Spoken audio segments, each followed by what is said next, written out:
इसी तरह फिजिक्स में भी केमिस्ट्री में भी वो तो टीचर्स बेहतर बता सकते हैं, लेकिन मेरे अपने बायो के हवाले से मैं बात करूं कि आपने एक चैप्टर पढ़ लिया, उस चैप्टर के आप एमसीक्यूज कर ले, दूसरे चैप्टर को पढ़ लेते, दिन में आप अपने लिए टारगेट रखे 10 चैप्टर है या 5 चैप्टर है, वो स्टूडेंट्स की कैपेसिटी पे डिपेंड करता है। एक स्टूडेंट 6 घंटे के अंदर सारा कोर्स पढ़ सकता है, एक 6 घंटे के अंदर 5 चैप्टर पढ़ सकते हैं, लेकिन आपकी टारगेट ये होगी कि ये दूसरी रिविजन में तीसरी चौथी आपका ये होगी कि आपने 5 घंटे के अंदर या 6 घंटे के अंदर सारे कोर्स को रिवाइज करना है। और कोर्स जब तक आप रिवाइज करोगे, ज्यादा पढ़ोगे, वो आपकी लॉन्ग टर्म मेमोरी बनेगी, और मेमोरी के साथ फिर आपको दोबारा उतना डीप पढ़ने की जरूरत नहीं है।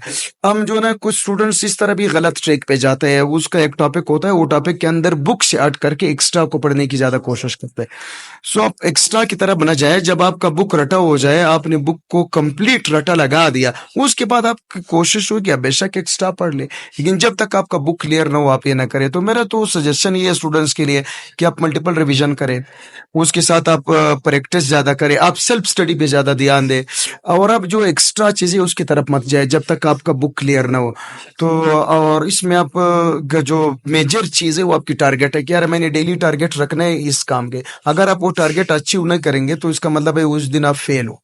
तो आप अपने लिए एक टारगेट रख दिए, टारगेट में आप रिवीजन करते जाए, उसके साथ एमसीक्यूज प्रैक्टिस करें, रिवीजन करें, एमसीक्यूज प्रैक्टिस करें। जितना आप ज्यादा रिवाइज करोगे उतना ज्यादा वो चीजें आपकी लॉन्ग टर्म मेमोरी बनेगी, और खासकर टेस्ट के दिन जब स्टूडेंट्स चले जाते हैं, जितनी ज्यादा रिवीजन की होगी उसका अनकॉन्शियस एरिया जो है ना, वो कुछ क्वेश्चन का जवाब उसको दे देते हैं।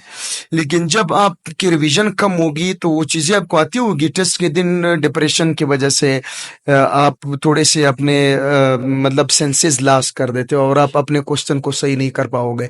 सो जितना आप ज्यादा पढ़ोगे, जितना आप ज्यादा रिवाइज करोगे, तो टेस्ट के दिन ये चीज आपको हेल्प आउट करेगी कि आपको वो रिकॉलिंग पावर ज्यादा बन जाती है।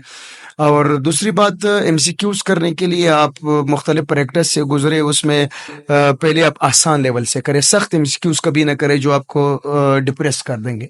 आप आसान एमसीक्यूज से शुरू करें। आसान एमसीक्यूज में ये होगी कि आपका कॉन्फिडेंस लेवल बहाल होता है। जब स्टूडेंट्स का कॉन्फिडेंस लेवल बहाल होता है तो वो सख्त से सख्त चीज को भी कर सकते हैं बड़ी आसानी से। तो यही तो मेरे सजेशंस है कि आप मल्टीपल रिवीजन करें, अपना टेस्ट और सेल्फ स्टडी, उसके साथ टेस्ट प्रैक्टिस करें इंशाल्लाह ताला, और बुक को आप मैक्सिमम रीड करें, तो इंशाल्लाह ताला स्कोर अच्छा हो जाएगा। और स्कोर करने के लिए, एमसीक्यूज को क्लियर करने के लिए हमारे पास 3 चीजें होती है। एक, आपके कंटेंट स्ट्रांग होने चाहिए।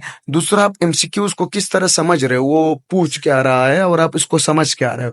तो उस क्वेश्चन को समझना सबसे बड़ा ट्रिक है।